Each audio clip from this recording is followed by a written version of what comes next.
Bonjour à toutes et à tous, nous avons le plaisir d'être avec vous aujourd'hui. Nous sommes à la deuxième épisode de l'émission À travers les livres présentés par le département des publications de l'Église adventiste Béthanie de Pétionville. La dernière fois, je vous avais fait cette promesse, j'allais faire tout ce qui est en mon pouvoir pour vous trouver un invité.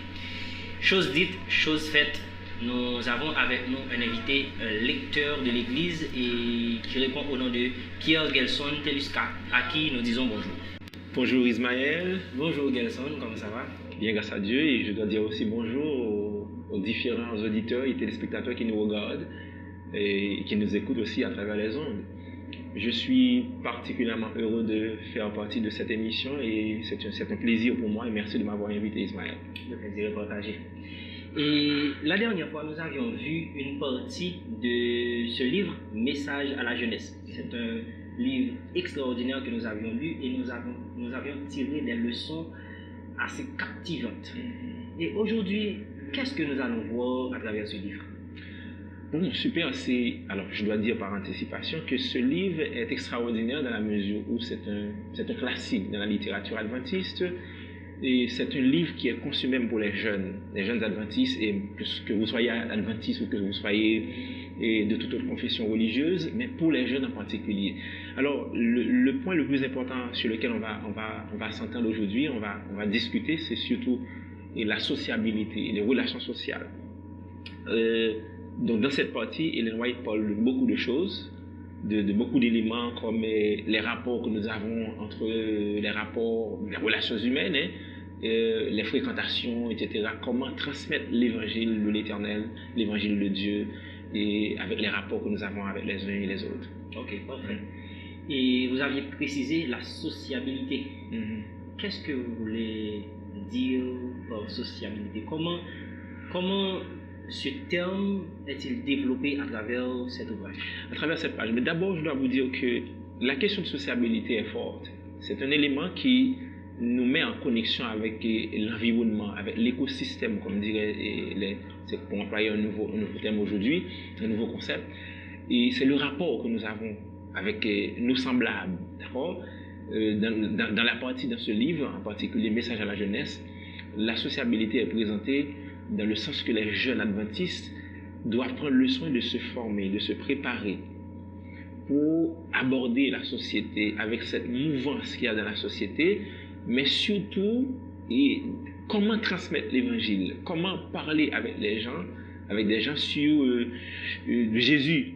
D'abord, il y a aussi une partie qui est très importante lorsqu'on parle de la formation de soi, la préparation de soi. Donc le jeune adventiste, si nous prenons l'exemple, et même à travers la Bible, même surtout dans l'Ancien Testament, on prend l'exemple de Joseph.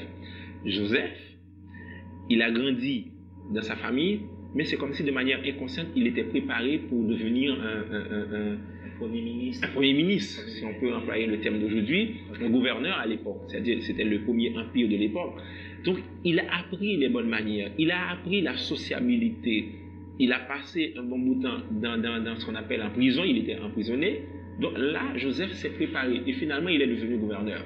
Dans le sens, la préparation dont nous parlons, c'est d'abord ce qu'on apprend à l'école, mais en particulier la formation, la lecture, c'est-à-dire en lisant la Bible, en lisant les livres qui vont nous former, en apprenant comment parler avec les gens, comment vivre en société, comment s'asseoir. Il y a tout ça dans le livre Message à la jeunesse. Très intéressant. Surtout ce qui capte mon attention, c'est la similitude qu'il y a entre ce que nous voyons dans le livre et ce que nous voyons dans la Bible.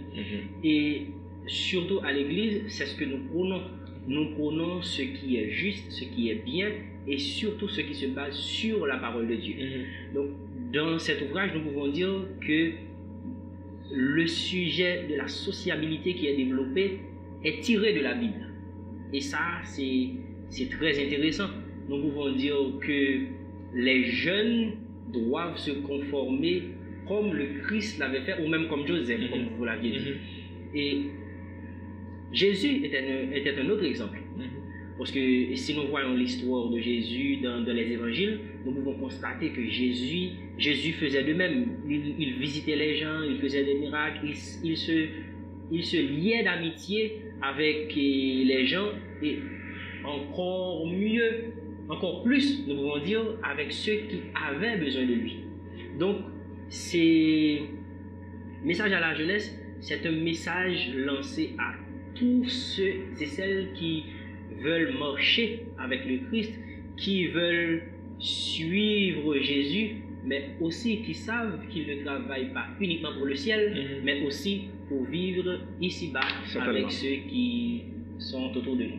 Certainement, tu dis vrai, Ismaël, il y a aussi cette partie, même dans la vie de Jésus, comme un exemple concret de ce qu'on appelle la sociabilité. D'ailleurs, le christianisme, ce n'est pas une religion qui est enfermée, qui est cloîtrée dans un espace comme un monastère. Le christianisme touche les gens. Donc Jésus a donné l'exemple en tant qu'initiateur du christianisme. Donc il s'est mêlé dans la foule. Et il nous a donné des exemples tellement concrets dans la Bible pendant son ministère, ces 3 ans de ministère. Il nous a montré que la sociabilité est importante. Le protocole, l'estime de soi, ou du moins c'est si vous voulez, le social, le savoir-vivre. Je me rappelle un exemple qu'on peut prendre. Jésus entrait dans un village. C'était plutôt Béthanie.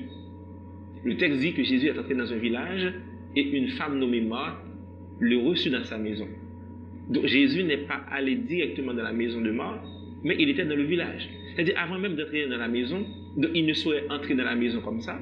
Il aurait pu dire, moi je suis Seigneur, je peux me permettre d'entrer dans n'importe quelle maison parce qu'il est Dieu. Non, mais la démarche est celle-ci, c'est que il est entré dans un village, il passait et la femme qui est morte en tant qu'hospitalière le reçut dans sa maison. Et c'est ça la démarche. Donc il attend d'être invité avant d'entrer chez les gens. Certainement. Et on peut en dire davantage. Il y a des exemples dans la Bible où on nous montre que Jésus a dit que lorsque vous entrez dans un espace, peut-être dans une fête ou dans une cérémonie, on ne s'assoit pas par devant. C'est-à-dire, il a expliqué la raison pour laquelle, c'est-à-dire que si on s'assoit par devant, ça peut arriver qu'on vous déplace pour une raison quelconque, parce que cette place a été réservée pour d'autres personnes. Ça, c'est la sociabilité, si vous comprenez. Donc, il y a aussi des exemples où Jésus allait, et par exemple, dans cette dernière partie de sa vie, où il allait organiser ce qu'on appelle la cérémonie de Sainte-Seine, avant même d'entrer dans l'espace, il a demandé, dites à quelqu'un pour nous, il a envoyé ses disciples pour dire à une personne de les accueillir, parce que le maître veut faire une fête. Donc c'est ça l'idée. C'est-à-dire que c'est ça la sociabilité. Alors, ça ne se situe pas seulement dans une question de savoir-vivre, mais dans le rapport avec les gens. Il y a une façon, et dans ce livre, on nous apprend on ne doit pas juger les gens, ou quelle que soit l'appartenance religieuse de la personne. Il y a une approche sociale. Un exemple plus concret que nous pouvons prendre, c'est la rencontre de Jésus avec la Samaritaine.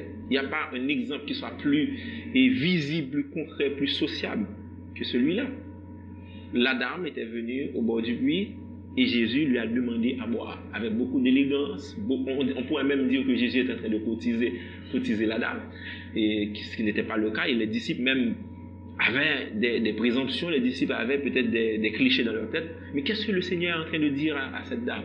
Et si on lit dans cette partie du texte, on va voir que Jésus prenait le soin de ne pas blesser la dame, mais la conversation était cordiale.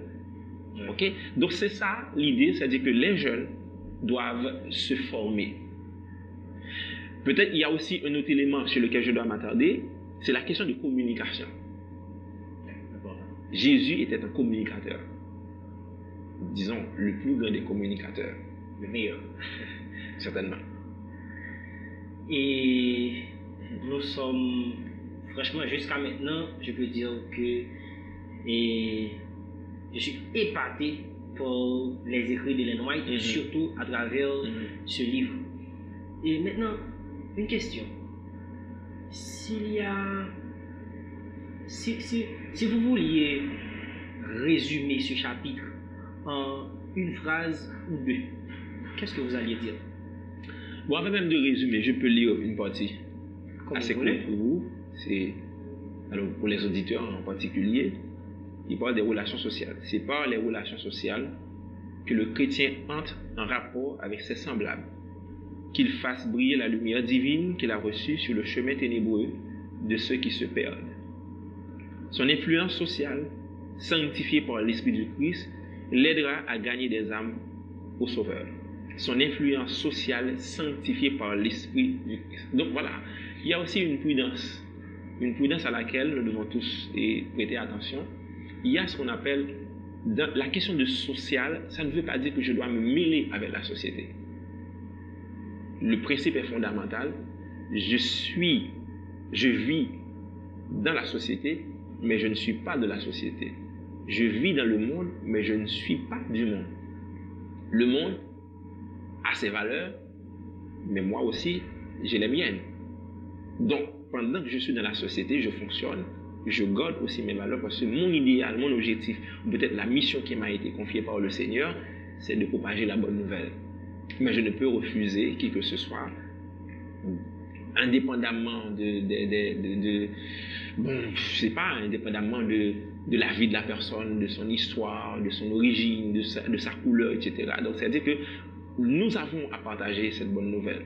Et pour partager cette bonne nouvelle, il faut avoir un contact étroit avec les gens. Si j'essaie de paraphraser d'une autre manière, vous voulez dire, on est dans le monde, on doit vivre avec les autres, mais en tant que chrétien, il faut faire très attention pour éviter de se faire mondaniser, parce que notre mission, c'est de christianiser le monde, c'est ça? Certainement. Okay. Même s'il y a un dicton qui dit que à mesure que le monde se christianise, c'est-à-dire le monde devient chrétien, à mesure que le christianisme se mondanise, c'est-à-dire qu'il y a une sorte de mélange aujourd'hui.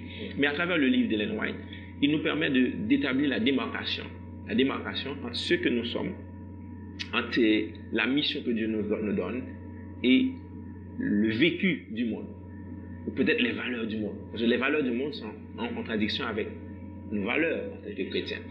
Alors, ce qui est important pour nous de retenir dans cette intervention et dans ce livre, peut-être ça va nous motiver à lire davantage, c'est de comprendre que nous avons une mission.